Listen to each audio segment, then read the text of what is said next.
시간이 되었으므로 2023년 9월 4일 월요일 아침 예배를 시작하겠습니다. 다 같이 사도신경으로 우리의 신앙을 고백하겠습니다. 전능하사 천지를 만드신 하나님 아버지를 내가 믿사오며 그 외아들 우리 주 예수 그리스도를 믿사오니 이는 성령으로 잉태하사 동정녀 마리아에게 나시고 본디오 빌라도에게 고난을 받으사 십자가에 못 박혀 죽으시고 장사한 지 사흘 만에 죽은 자 가운데에서 다시 살아나시며 하늘에 오르사 전능하신 하나님 우편에 앉아 계시다가 저리로서 산 자와 죽은 자를 심판하러 오시니이다. 성령을 믿사오며 거룩한 공예와 성도가 서로 교통하는 것과 죄를 사해 주시는 것과 몸이 다시 사는 것과 영원히 사는 것을 믿사옵나이다. 아멘. 거룩하시고 자비로우신 하나님 아버지, 하나님의 크신 사랑을 진심으로 감사드립니다. 오늘도 우리에게 새로운 하루를 허락하셔서 예배로 하루를 열 수 있도록, 혹 예배 드릴 수 있도록 허락하여 주시는 은혜 감사합니다. 하나님, 우리가 천국 백성으로 당당함과 그리고 의연함을 가질 수 있도록 하시고 하나님의 자녀로서 부족함 없도록 끊임없이 자신을 돌아보고 말씀 안에서 성찰하며 의의 열매를 맺기 위해 노력하는 그런 그리스도인 될 수 있도록 성령 하나님 우리와 늘 동행하여 주시옵소서.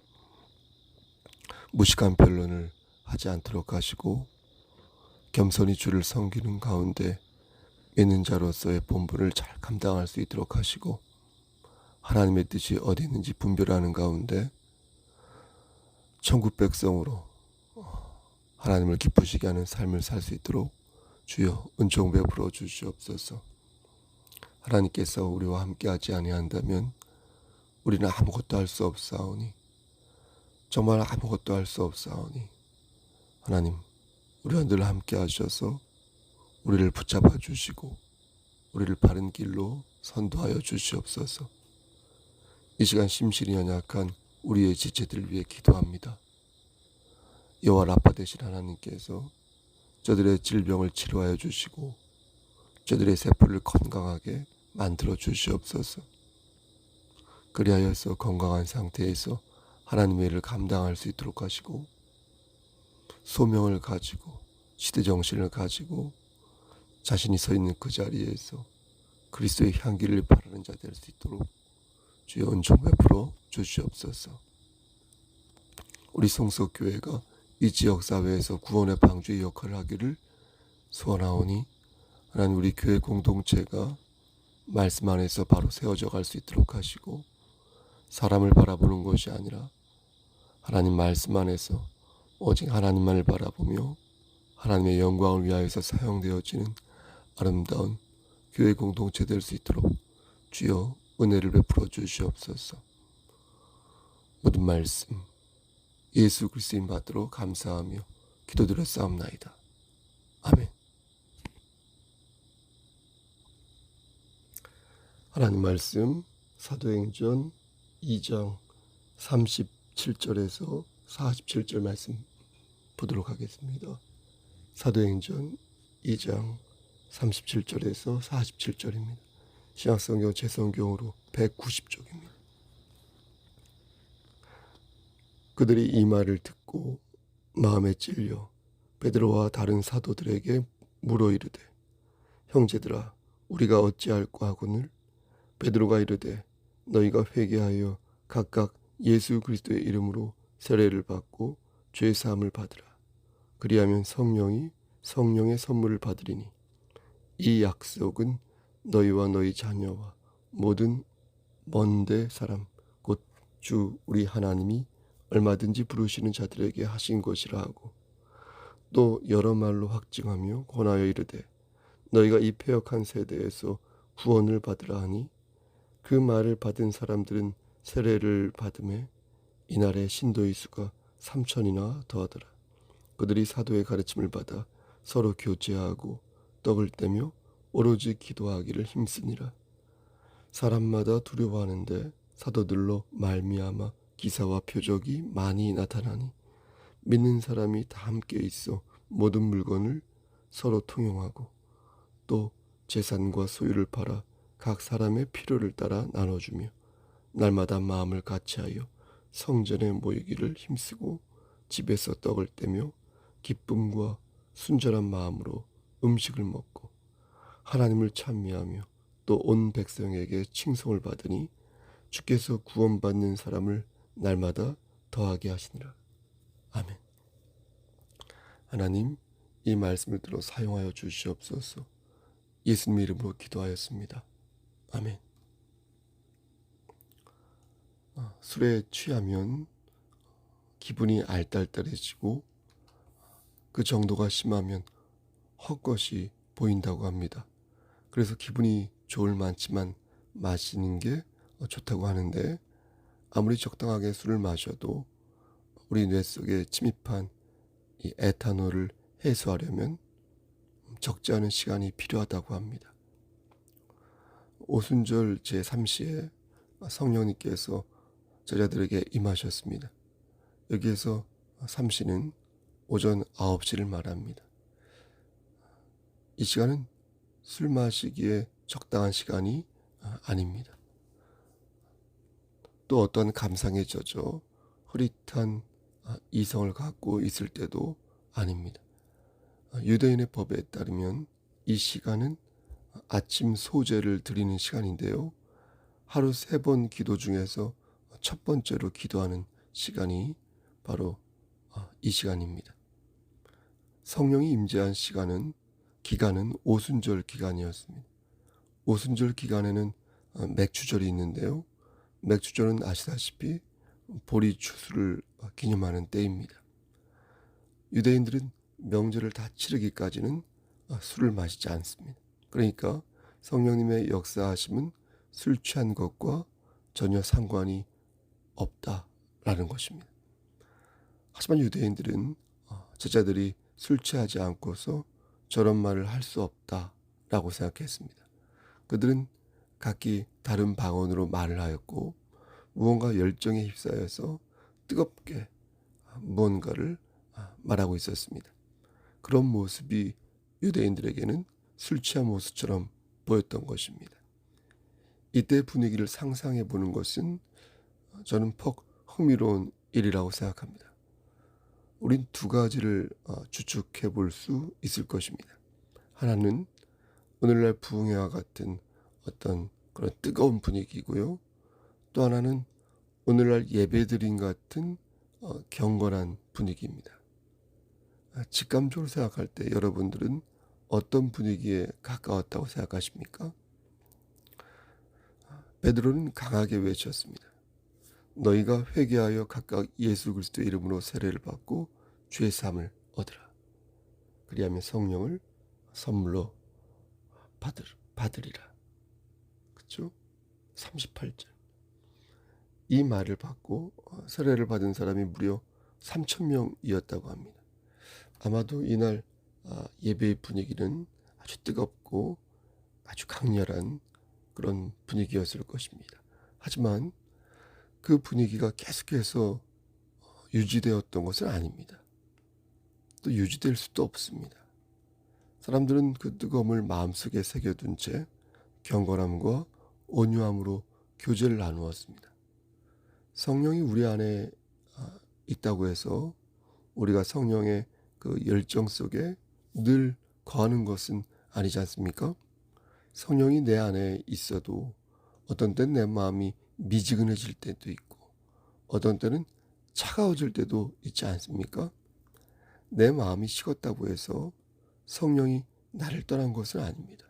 내가 성령을 오라가라 말할 수 없는 것처럼 내 마음이 이렇게 조변석계로 바뀐다고 해서 성령이 나를 떠나는 것은 아니라는 것입니다. 성령이 나를 떠난 것은 아니라는 것입니다. 내가 죄를 지으면 성령이 나를 떠나는 게 아니라 성령을 근심되게 하는 것이다.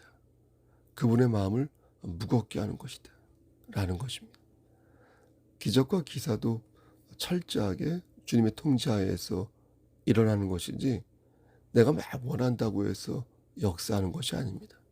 성경을 보면 베드로나 다른 제자들이 원한다고 해서 기이한 일이 일어나는 경우는 없었습니다. 기적은 주님의 엄격한 통제하에서, 관리하에서 발생했으며 이것은 오로지 하나님의 영광을 위해서만 일어난 일들이었습니다. 강조하는 것은요, 성령의 충만한 역사가 어떤 사람에게 임했다고 할 때 그 사람이 늘 영적인 능력을 발휘하는 것이 아니라는 것입니다. 그러나 그가 늘 가지고 있는 것이 하나 있는데 그것은 기적을 통해서 획득한 깨달음이 되겠습니다. 내가 어떤 사람을 사랑해서 그 사람에게 꽃다발을 주고 맛있는 것을 사주기도 하는데 이 마음은 나중에 변할 수 있지 않습니까? 하지만 내 사랑이 변해도 내가 사랑했던 그 기억은 계속해서 내 머릿속에 남아있는 것처럼 성령 하나님께서 주신 기적은 기적 자체보다 그 기적을 행함으로써 생긴 신앙과 깨달음이 중요하다는 것입니다.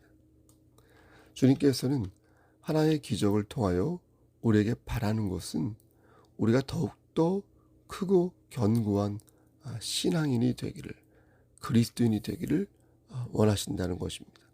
주님은 우리가 성숙한 마음과 그런 생각을 갖기를 원하십니다. 기적도 좋지만 더 중요한 것은 무엇이다? 기적을 통해서 깨닫는, 발전하는 우리의 모습, 그리고 그 속에 임하시는 하나님의 섭리인 것입니다. 우린 성령님께서 강권적으로 나를 들어서 사용하시기를 원합니다. 하지만 우리는 늘 염두에 두어야 할 것입니다. 하나님께서 나에게 원하시는 것은 나를 얼마큼 사용할 것인가에 있는 것이 아니라 나를 들어 당신의 뜻을 전하시는 데 있다. 거기에 있다라는 것입니다. 그것을 우리는 명심해야 할 것입니다.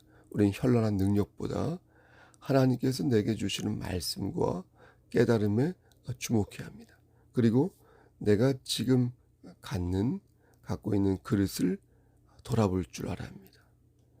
성령 충만할 때에 그 충만하다는 것은 그릇에 이렇게 물을 부었을 때 물이 넘쳐 흐른다는 뜻입니다. 만약 우리의 그릇이 소주잔 정도의 크기라면 하나님이 충만하시면 금방 넘쳐 흐르게 될 것입니다. 아무리 부어주셔도 우리의 그릇이 결코 자라지 않아서 작은 그릇에 머물러 있으면 우린 더 큰 복을 받아 누릴 수 없게 될 것입니다. 현재 나는 작은 그릇밖에 되지 않는데 자꾸 큰 것을 달라고 하면 그것처럼 어리석은 기도도 없지 않을까요? 그것은 마치 고기를 소화시키지 못하는 어린 아기에게 생고기를 잔뜩 먹이는 것과 같은 것 아니겠습니까? 여러분, 그러므로 여러분의 그릇을 점검하시길 소원합니다. 하나님께서 주시는 은혜를 더 받기를 원한다면 여러분은 더 큰 그릇이 되게 해달라고 기도해야 할 것입니다. 그리고 겸손히 자신의 그릇을 닦을 수 있는 신앙인의 자세를 지녀야 할 것입니다. 44절 말씀 이하를 보면 믿는 사람이 모든 물건을 통용하고 재산과 소유를 팔아 필요에 따라 이렇게 나누어 썼다고 말씀합니다. 또 날마다 마음을 같이하여 성전에 모이기를 힘쓰고 떡을 떼며 기쁨과 순전함으로 하나님을 찬양했다. 이렇게 말씀합니다. 여러분 얼마나 아름답습니까? 하나님의 목적은 물건을 나누어 쓰는 데 있는 것이 아니었습니다. 하나님의 목적은 구원받는 사람을 날마다 더하시는 데 있습니다. 여러분 우리는 이미 베드로를 통해 하나님의 말씀을 받았습니다. 이제 우리가 해야 할 일은 우리의 믿음을 지키는 것이요. 하나님의 말씀을 우리가 서 있는 그 자리에서 증거하는 것입니다. 교회는 거룩해야 합니다. 교회가 거룩해지려면 세상과 구별되어야 하는데 이것은 비단 한두 사람의 노력만으로는 불가능합니다. 바꿔 말씀드려서 한두 사람만이 성령을 받아서 될 문제가 아니라는 것입니다. 베드로의 설교는 지금도 계속되고 있습니다. 우린 선포되는 하나님의 말씀을 통해 마음의 찔림을 느끼고 이제 어떻게 할 것인가, 어떻게 살 것인가 물을 필요가 없습니다. 왜냐하면 우리는 우리가 마땅히 해야 할 바를 잘 알고 있기 때문입니다. 여러분, 우리를 죄에서 구원하여 주신 주 예수 그리스도를 의지하여 우리가 죄를 지었을 때, 우리가 교만함을 부렸을 때, 우리가 하나님을 근심되게 하는 행동을 하였을 때 즉시 회개해야 할 것이고, 우리에게 주신 구원의 확신을 담대히 믿음으로 말미암아 더욱더 하나님을 기쁘시게 하는 삶을 살아야겠습니다. 우리 교회도 초대교회처럼 모이는 데 힘쓰고 함께 하나님을 찬미하는 것을 낙으로 여기고, 그래서 참 기쁨과 평안을 주 안에서 누려야겠습니다. 우리를 위해 피 흘리신 예수 그리스도의 은혜와 하나님의 만극하신 사랑하심과 성령 하나님의 인도하심이 오늘도 우리 지체들 머리 위에 함께 하시기를 주님의 이름 받들어 간절히 축원합니다. 아멘.